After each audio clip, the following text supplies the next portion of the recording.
안녕하세요. 선한투자연구소의 유망입니다. 2022년 11월 7일 월요일 산투연신문 시작하겠습니다. 첫 번째 한국경제신문입니다. 지난주에는 코스피 코스닥 금리가 상승했고요. 환율은 하락했습니다. 첫 번째 기사입니다. 금리 인상 과속, 외환 위기 피하려다가 금융 위기를 맞을 상황이라고 합니다. 자, 외환 위기를 피하려고 우리나라가 금리를 계속 올리게 되면 어떻게 될까요? 예, 결국 금융 위기를 맞을 수가 있습니다.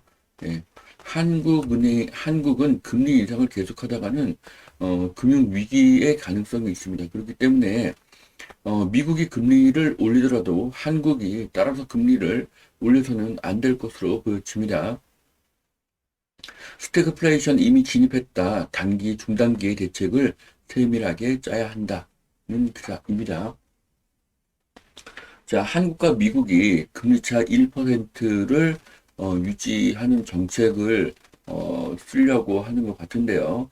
이렇게 되면 경기 침체가 기정사실화되고요. 기준금리가 연 4%가 될 가능성이 있는데요. 한국이 기준금리가 4%가 되면 많은 기업이 부도가 날 것이고요. 그러면 은행도 큰 타격을 받게 될 것입니다. 자, 버핏도 피하지 못한 미국 하락장, 벅저 해스웨이 3분기 적자라는 기사인데요. 5대 투자 종목 중에서 4개가 마이너스라는 기사인데, 그래도 버핏은 지금 이 상황을 잘 감당해내고 있습니다. 자, 부라는 것은 상대적인 개념이죠. 하락기에는 누구나 손실을 받습니다. 중요한 것은 누가 타격을 덜 받는가입니다. 예를 들어서 A지역 아파트가 10% 하락했는데 B지역은 20% 하락, C지역은 30% 하락이라면 A지역은 성공적인 가격 방어를 한 것으로 볼 수가 있습니다. 부라는 것은 늘 상대적인 것이기 때문입니다. 그런 의미에서 버핏은 하락기를 가장 잘 방어하고 있는데요. 자, 예를 들어서 월급이 100만 원 더 올라도 다른 사람이 200만 원이 오르게 되면 나는 가난해지는 것입니다. 월 1000만 원 버는 경기도 사람이 동네에서는 부자일 수가 있지만 이 사람이 강남으로 이사를 가게 되면 가난한 사람이 될 수도 있습니다. 투자 자산 하락기라고 슬퍼할 때가 아니라 하락기를 어떻게 방어할지를 대비한 투자가 중요하다고 보여집니다. 자, 앞으로 20년 폭풍 성장을 한다. 미래의 금맥, 폐배터리 재활용주가 후끈하다는 기사입니다. 자, 글로벌 폐배터리 시장 규모를 보면요. 2002년을 3으로 본다고 하면 2025년은 8, 2030년은 56, 2035년은 226, 2040년은 574로 엄청난 증가를 합니다. 자, 현재의 시장에 비해서 3년 후의 시장 규모가 2.7배, 8년 후가 19배, 13년 후가 75배, 18년 후가 182배입니다. 네, 어마어마한 시장 성장을 볼 수 있습니다. 자, 각종 위기설, 유독 한국이 많이 나오는 이유는, 자, 1960년대 이후에 위기설이 난무했지만, 실제 위기는 외환 위기뿐이라는 기사입니다.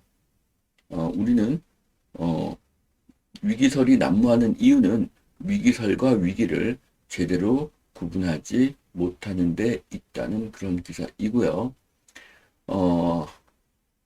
한국인의 특이한 요인과 세계적인 요인으로 이 이유를 이렇게 분석을 했습니다. 자, 60년간 진짜 위기는 IMF 단 한 번뿐이었다고 하는데요.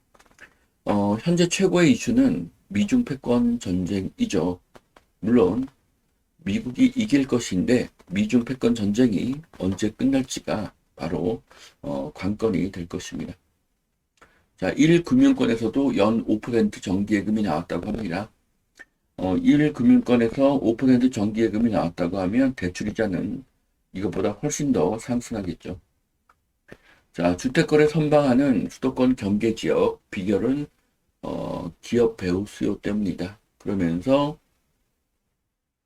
외지인의 아파트 매매 거래가 충남 아산이 뭐 38%, 천안 서북구가 36%, 그리고 충주가 37%, 그리고 원주가 29%, 뭐 이런 어, 기사를 내놓았는데요. 충주가 거래량이 가장 적고 하락률도 가장 적은 것으로 보여집니다. 자, 그런데 외지인 거래가 반드시 투자자일까? 거기에 대해서는 생각해 볼 필요가 있습니다. 자, 외지인이 샀다고 해서 모두 투자 수요는 아니죠. 지금은 취득세 중과로 다주택자가 집을 더 사기 어렵기 때문입니다. 일자리의 증가로 외지인이 오는 경우가 많은데요. 이것을 투자 수요로 착각해서는 안 됩니다. 자, 그래서 기사 말미를 보면은 결국 GS건설이 아산에 분양을 하고 DLENC가 원주에 분양을 한다. 그리고 포스코건설은 천안에 또 분양을 할 예정이다. 자, 결국은 GS건설, DLENC 그리고 포스코건설의 분양을 광고하는 기사일 뿐입니다. 자, 아산의 그 부동산 지인 수요 공급 그래프를 보면요. 23년과 24년, 네, 올해도 많았지만 23년과 24년, 네, 입주 물량이 굉장히 많습니다. 그래서 지금 아산이 어떻습니까? 아산이 매매가 잘 되지 않고 전세가가 하락을 하고 있죠. 그래서 지금 여기는 투자자가 접근하기는 불가능한 상태입니다. 자, 투자자는 보통 2년 후를 매도 시점으로 보는 경우가 많죠. 천안은 2년 후에 입주 물량이 많기 때문에 현재 투자자들이 들어갈 시장이 아닙니다. 자, 충주도 마찬가지죠. 충주도 지금은 괜찮지만 2년 후에는 입주 물량이 많습니다. 자, 원주는 상대적으로 투자자가 들어갈 만하지만 지금은 취득세 중과 때문에 다주택자가 아파트를 더 사기는 어렵습니다. 자, 미분양 4만 가구에도 막바지 분양 물량이 쏟아지고 있다. 천안, 평택, 대구의 이야기입니다. 자, 분양도 시기가 중요한데요. 시기 선택을 잘못하면 미분양 시기에도 일정을 미룰 수 없는 경우가 생깁니다.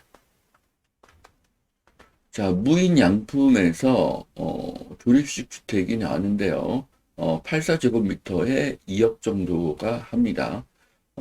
일본에서 지금 판매 중이고요. 국내에도 들어올 예정이라고 합니다.